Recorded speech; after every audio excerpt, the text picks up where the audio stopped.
Assalamualaikum warahmatullahi wabarakatuh. Salam sejahtera bagi kita semua. Kami dari kelompok 7 akan mempresentasikan mata kuliah dari manajemen pemasaran dengan materi pengelolaan komunikasi massa. Perkenalkan, nama saya Astriti Bunga Agatha. Mengelola program iklan. Pengertian iklan. Iklan adalah segala bentuk presentasi non-pribadi dan promosi gagasan, barang, jasa oleh sponsor tertentu yang harus dibayar. Iklan dapat merupakan cara yang berbiaya efektif guna menyebarkan pesan untuk membangun preferensi merek atau mendidik orang. 5 keputusan utama dalam mengembangkan program iklan. Yang pertama, mission atau misi, tujuan dari pengiklanan. Yang kedua, money atau uang, besarnya pengeluaran untuk pengiklanan. Yang ketiga, message atau pesan, pesan apa yang akan disampaikan. Yang keempat, media atau media, media apa yang seharusnya digunakan. Yang kelima, measurement atau ukuran, mengevaluasi hasil pengiklanan. Saya Fitria Zahratul Laila akan menjelaskan slide 4 dan 5. Menentukan tujuan iklan merupakan suatu tugas komunikasi tertentu dan tingkat pencapaiannya harus diperoleh pada audiens tertentu dan dalam kurun waktu tertentu.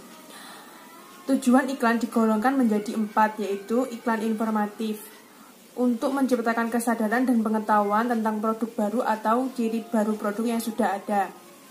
Iklan persuasif, untuk menciptakan kesukaan, preferensi, keyakinan, dan pembelian suatu produk atau jasa. Iklan pengingat, untuk merangsang pembelian produk atau jasa kembali. Iklan penguatan, untuk meyakinkan pembeli sekarang bahwa mereka telah memilih pilihan yang tepat. Memutuskan anggaran iklan. Iklan diperlukan sebagai pengeluaran lancar, sebagai diantaranya adalah investasi yang menambah aktiva tidak berwujud atau ekuitas merek. 5 faktor yang harus dipertimbangkan. Tahap dalam siklus hidup produk. Produk baru mendapat anggaran iklan yang besar guna membangun kesadaran dan mengupayakan pelanggan. Pangsa pasar dan basis konsumen.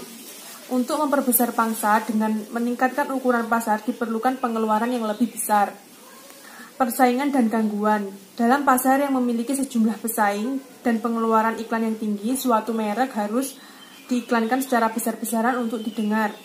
Frekuensi iklan, jumlah pengulangan yang diperlukan untuk menyampaikan pesan merek tersebut kepada konsumen mempunyai dampak penting terhadap anggaran kita. Daya substitusi produk, merek-merek dalam kelas komoditas, rokok, bir, minuman ringan memerlukan iklan besar-besaran untuk membangun citra yang berbeda. Nariza Zahara akan menjelaskan tentang slide 6 dan 7. Poin 4, mengembangkan kampanye iklan. Dalam merancang dan mengevaluasi kampanye iklan, perusahaan harus menerapkan seni dan ilmu pengetahuan untuk mengembangkan strategi pesan, memosisikan iklan, serta apa yang ingin dikomunikasikan lewat iklan tersebut tentang merek ataupun strategi kreatifnya. Bagaimana iklan tersebut mencerminkan klaim merek, terdapat 5 poin, yaitu 1. Pesan dan evaluasi. Saat perusahaan menemukan daya tarik yang efektif pada produknya, perusahaan tersebut akan menyelipkan pesan pada iklan yang ditayangkannya. Poin 2. Kreativitas, pengembangan, dan pelaksanaan. Strategi teks atau copy strategi statement yang biasanya diberikan oleh perusahaan yang berisi tentang tujuan, isi, dukungan, ataupun nada yang diinginkan oleh perusahaan tersebut. Poin ketiga, iklan televisi. Pada masa sekarang, perusahaan mungkin banyak mengiklankan produknya lewat televisi, karena televisi sering sekali ditonton oleh masyarakat sebagai hiburan. Poin 4, media cetak atau iklan cetak. Iklan cetak terbagi menjadi 2, yaitu iklan pada majalah ataupun iklan pada koran. Tetapi pada masa sekarang, perusahaan lebih minat untuk mengiklankan produknya lewat majalah. Poin kelima, iklan radio. Jika perusahaan ingin mengiklankan produknya lewat radio, mungkin akan tertinggal dengan produk-produk lain. Karena pada masa sekarang, radio sudah perlahan ditinggalkan oleh masyarakat. Poin kelima pada slide 7, masalah hukum dan sosial. Agensi harus memastikan bahwa iklannya tidak melanggar nilai hukum dan sosial, tidak merugikan ras, golongan, ataupun etnik yang ada pada negara ataupun ada pada dunia demi kepentingan iklan tersebut. Perkenalkan, nama saya Aura Rahmawati Sukandi Putri. Di sini saya akan menjelaskan poin B, memutuskan media dan mengukur efektivitas. 1. Pemilihan media adalah proses menemukan media yang paling efektif, biaya untuk menghantarkan jumlah dan jenis paparan yang diinginkan kepada pemirsa sasaran. Yang A, jangkauan atau R. Yang B, frekuensi atau F. C, dampak atau I. D, total jumlah paparan atau E sama dengan R kali F. Yang terakhir adalah E, paparan tertimbang atau WE sama dengan R kali F kali I. Yang kedua, pilihan iklan alternatif. A, memilih jenis media utama. Perencanaan media membuat pilihannya dengan mempertimbangkan variabel-variabel berikut, yaitu kebiasaan pemirsa media sasaran, karakteristik produk, karakteristik pesan, dan biaya. Yang B, place advertising disebut iklan di luar rumah.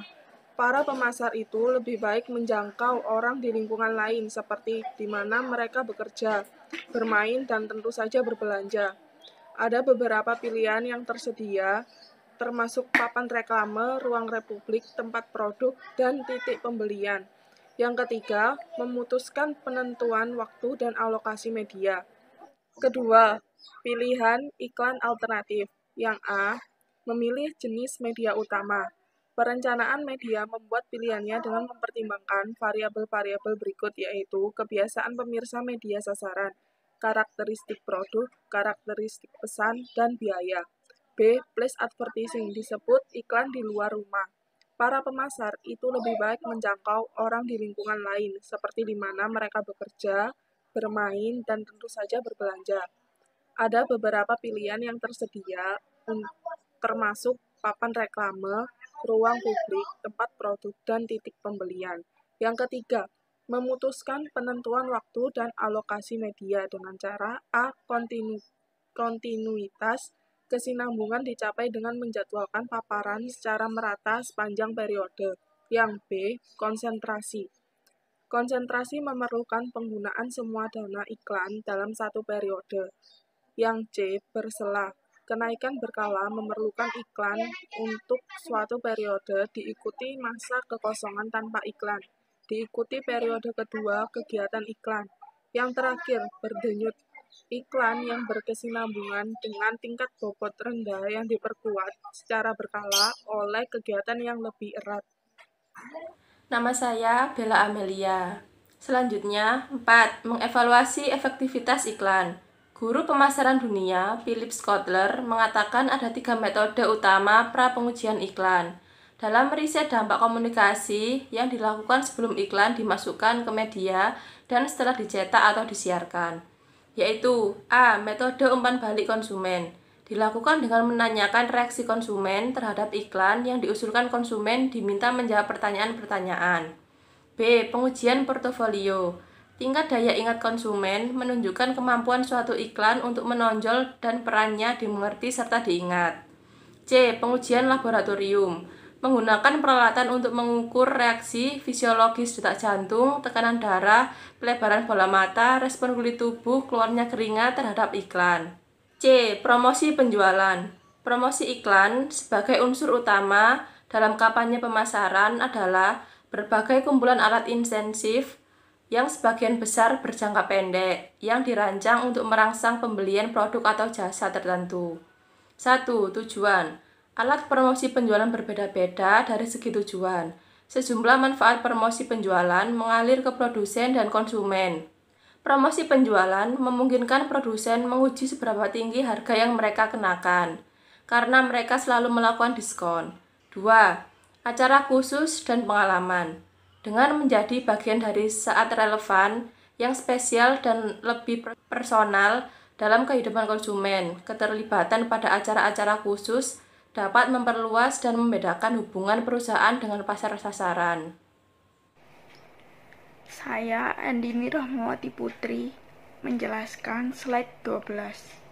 Adapun beberapa poin dalam tujuan acara khusus yaitu melaporkan sejumlah alasan mengapa mereka mensponsori acara-acara khusus, untuk mengidentifikasi sebuah pasar sasaran khusus atau gaya hidup, untuk meningkatkan kesadaran nama perusahaan atau produk, untuk menciptakan atau mengukuhkan resepsi konsumen tentang asosiasi citra merek, untuk meningkatkan dimensi citra perusahaan, untuk menciptakan pengalaman DNA membangkitkan perasaan, untuk mengungkapkan komitmen pada komunitas pada isu sosial, dan untuk memungkinkan peluang perdagangan atau promosi.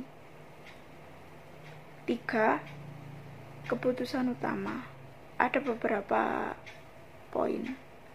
Yang pertama, pengembangan acara khusus yang berhasil disponsori mencakup pemilihan peristiwa khusus yang tepat.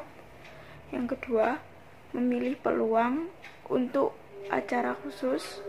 Ketiga, merancang program pensponsoran. Selanjutnya, slide 13. D. Hubungan masyarakat. 1. Perusahaan tidak hanya berhubungan dengan pelanggan, pemasok, penyalur. A. Masyarakat adalah semua kelompok yang memiliki minat aktual atau potensial yang mempengaruhi kemampuan perusahaan. B. Hubungan masyarakat adalah meliputi berbagai program untuk mempromosikan atau melindungi citra perusahaan, produk individual. Adapun cara melaksanakan beberapa fungsi sebagai berikut. 1. Hubungan pers menyajikan berita dan informasi tentang organisasi tersebut dari sudut pandang yang paling positif. 2. Hubungan produk mensponsori upaya untuk memberikan produk-produk tertentu. 3. Publikasi perusahaan meningkatkan pemahaman tentang organisasi tersebut melalui komunikasi internal dan eksternal. Perkenalkan, nama saya Sinta Dwi Nurmayasari. Nah, saya akan melanjutkan slide ke-14, yaitu 4. Melobi atau lobbying, yaitu berhadapan dengan lembaga pembuat undang-undang dan pemerintah guna untuk mendukung atau menggagalkan peraturan perundang-undangan. Yang kelima, hubungan dengan investor atau investor relation. Yang keenam, pengembalian produk atau product development. Yang kedua, memasarkan hubungan masyarakat. A. Meluncurkan produk baru. B. Mereposisi produk yang matang. C. Membangun minat terhadap kategori produk. D. Mempengaruhi kelompok sasaran tertentu. E. Mempertahankan produk yang menghadapi masalah publik. F. Membangun citra korporat dengan cara mencerminkan kesukaan terhadap produknya. Nah, demikian presentasi dari kelompok kami. Kurang lebihnya mohon maaf. Wassalamualaikum warahmatullahi wabarakatuh.